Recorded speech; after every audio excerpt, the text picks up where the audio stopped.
जप सव गप उर उर सजीव निर्जीव याद हो फुर फुर। जी हाँ, यह एक ट्रिक है सजीव निर्जीव को याद रखने के लिए। सजीव निर्जीव को बेहतर ढंग से हमने समझाया है पिछले वीडियो में। हम इस वीडियो के बाद पुनः एक बार और अच्छे तरीके से हम समझाएंगे, लेकिन आज के वीडियो में हम केवल वर्ग 5 से लेकर 10 तक बच्चों के लिए जब लिखने की बारी आती है सजीव निर्जीव में अंतर, तो मुश्किलात पैदा हो जाती है। उसको याद रखने के लिए एक ट्रिक बनाया है, वही है जब सब गप उर उर सजीव निर्जीव याद हो फुर फुर। यही ट्रिक है। हाँ एवरीबॉडी, आज फिर हम प्रस्तुत है लेके इस वीडियो के साथ विज्ञान से चटपटा। विज्ञान से चटपटा, उसी में है यह एक महज ट्रिक, जब सब गप उर उर सजीव निर्जीव याद हो फुर फुर। अब ये है क्या, हम देखते हैं इसमें। मुख्यतः यह जब सब गप उर उर, इसी में सजीव निर्जीव छिपा हुआ है। अगर आप इसको याद कर लेंगे, इसको आप विश्लेषण को देख लेंगे, तो आपको परेशानियां नहीं होंगी। सजीव निर्जीव को हमने मुख्यतः 8 स्टेप पे रखा है, 8 स्टेप, और इतना आप अगर लिख लेंगे तो सजीव निर्जीव समझने के लिए काफी है। आप 8 से भी ज्यादा कर सकते हैं, कोई दिक्कत नहीं, लेकिन हमने वर्ग 5 से लेकर 10 तक बच्चों के लिए 8 स्टेप में समझाने का प्रयास किया है। वो क्या है, आइए देखते हैं एक एक कर। यहाँ देखें, जो पो तालब सो वो गो पो हर्षऊ और पुनः हर्षऊ। ये उर उर स्लोगन थोड़ा सा सुनने में अच्छा लगे, इसलिए हम इसे जोड़े हैं। और नीचे ये सिर्फ स्लोगन भर है और सजीव निर्जीव टॉपिक से है। तो आइए देखते हैं एक एक करके।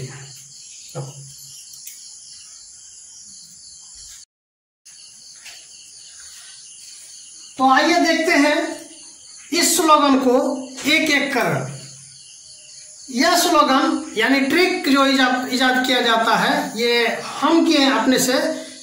इसके पीछे ये राज होता है कि कुछ जो अल्टर शब्द होता है, अलग लीक से हटके, वो बच्चे ज्यादा याद कर लेते हैं, अच्छी तरह से पकड़ लेते हैं। आप देखते होंगे कि किताब से अगर कोई कविता दी जाती है तो याद करने में वक्त लगता है, लेकिन वही अगर कोई हटके गाना अगर वगैरह होता है, एक बार सुन लिया जाता तो उनके दिमाग में बैठ जाता है और यह बात उसको दोहरा सकता है। तो उसी तरह आप देखें कि जब सब गप उर उर सजीव निर्जीव याद हो फुर फुर।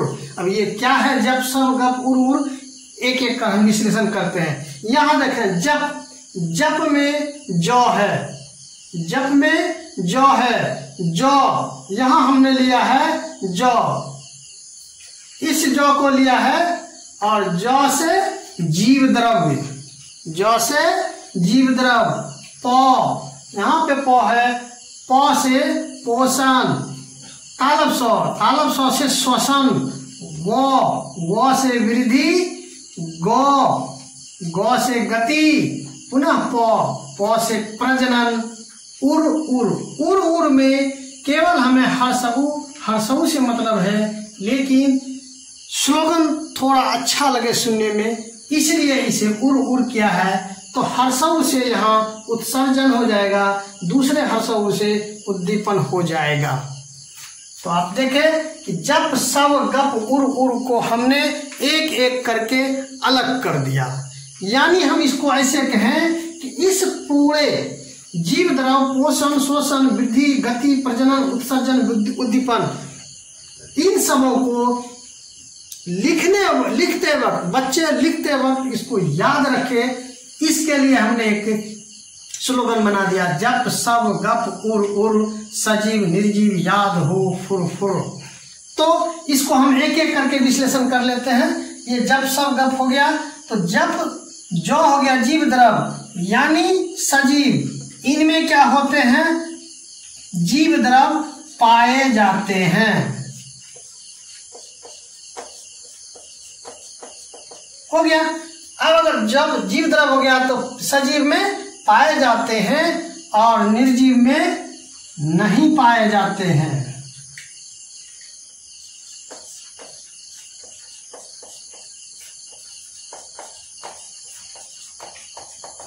नहीं पाए जाते हैं। अब हम इसको चूंकि वीडियो लंबा ना हो जाए, आप समझने के लिए देखें कि नहीं, अगर यहाँ पाए जाते हैं तो पॉजिटिव बात करते हैं कि ये उपलब्ध है या पाए जाते हैं, तो उसको हम प्लस चिन्ह देते हैं, और नहीं से हम तात्पर्य रखते हैं निगेटिव, माइनस मार्क करते हैं, तो हम उसको सांकेतिक भाषा से देंगे।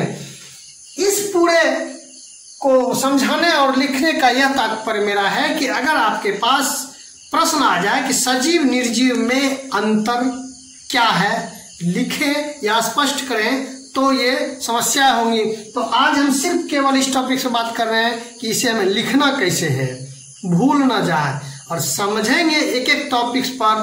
पिछला वीडियो बना चुके हैं, पुनः हम इस पर और बेहतर ढंग से आगे पार्ट 2 में हम एक एक को बात करेंगे और एक एक को समझाएंगे। तो यहाँ देखें, जीव द्रव पाए जाते हैं सजीव में और निर्जीव में नहीं पाए जाते हैं। उसी तरह पोषण, इसमें पोषण की क्रिया, पोषण की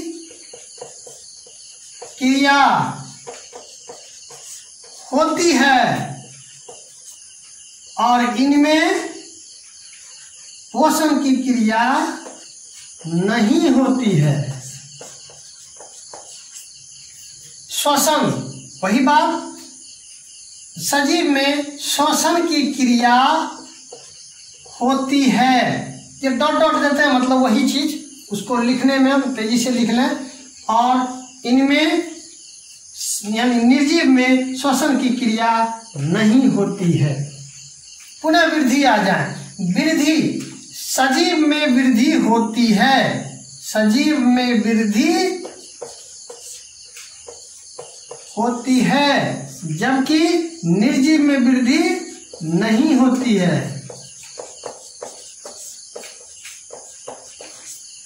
अब गति, सजीव में गति होती है, सजीव में गति होती है। अब ये गति आंतरिक और बाह्य गति, ये दो गति हम कह सकते हैं कि आंतरिक और बाह्य गति। तो सजीव में आंतरिक और बाह्य गति दोनों होती है। यहाँ विश्लेषण के लिए समझ लें कि आंतरिक व बाह्य गति दोनों होती है, जबकि बाह्य गति से मतलब है प्रेरित। बाहर से हम धक्का मारे या खींचे तो गति अगर लगाए तो वो बाह्य गति हुई, या प्रेरित गति हम कहें तो यहाँ बाह्य या प्रेरित गति हम कह सकते हैं। और इनमें निर्जीव में प्रेरित गति होती है।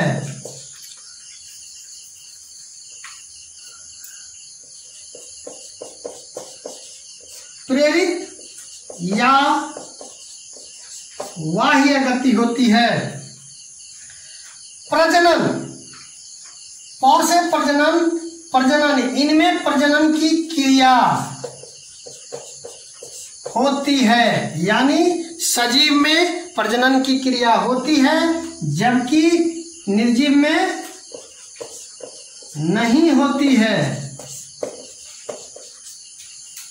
उसी तरह उत्सर्जन, इसमें भी उत्सर्जन की क्रिया, यानी सजीव में उत्सर्जन की क्रिया होती है, जबकि निर्जीव में उत्सर्जन की क्रिया नहीं होती है।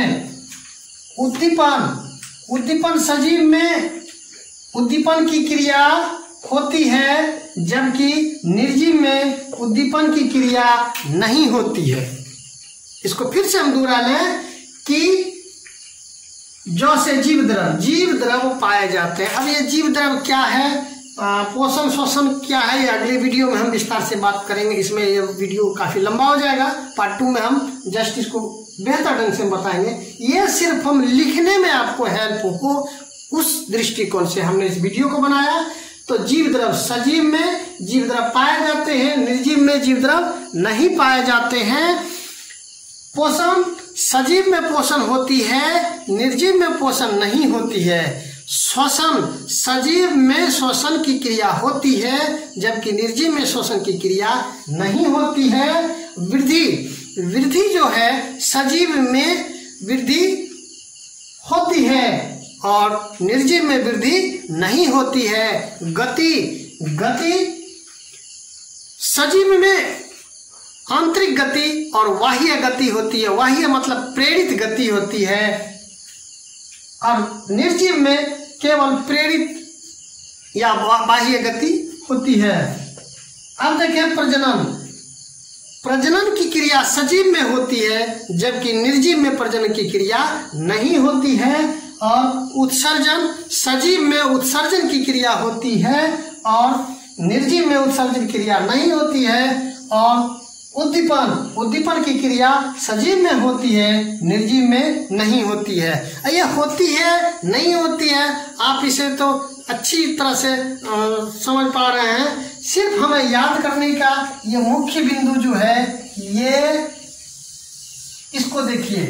जीव द्रव को जौ में समेट दिए, पोषण को पौ में, श्वसन को तालवसौ में, वृद्धि को वो में, गति को गौ में, प्रजनन को पौ में, उत्सर्जन को हर्षऊ में, उद्दीपन को भी हर्षऊ में हमने समाहित कर दिया। अब इसको दो दो करके देखिए, दो दो करके हमने एक बना दिया। तो जप सव गप उर यहां बना दिया, तो ये बन गया जप सव गप उर सजीव निर्जीव याद हो फुर। फिर जप सव गप उर सजीव निर्जीव याद हो फुर। तो निश्चित रूप में फुर याद कर लेंगे और ये आप लिख लेंगे। मतलब याद करने भर इतना स्लोगन ही केवल याद करना है, बाकी इसको आप अलग अलग करके विश्लेषण कर सकते हैं। केवल 8 पॉइंट है। जीव द्रव पोषण श्वसन वृद्धि गति प्रजनन उत्सर्जन उद्दीपन, यानी जप सव गप उर में ही समाहित है। और यह है किसका, सजीव निर्जीव। यानी कि आपको अगर पूछा जाए सजीव एवं निर्जीव में अंतर लिखें, तो आप लिखने की बारी आएंगी तो कोई मिस ना हो, इतने 8 पॉइंट। हाँ, एक बात है, ये क्रम कोई फिक्स नहीं है। आप इस क्रम को अगर उलट पुलट भी जाए तो कोई दिक्कत नहीं, लेकिन हमने क्रम को सजाया है इस स्लोगन के तहत। और अब आगे अगले वीडियो में जीव द्रव क्या है, पोषण क्या है, श्वसन क्या है, वृद्धि क्या है, गति क्या है, प्रजनन क्या है, उत्सर्जन क्या है, उद्दीपन क्या है, इस पर हम विस्तार से चर्चा करेंगे प्रयोग के साथ। तब तक विदा लेते हैं, मिलते हैं अगले वीडियो में। Thank you and bye.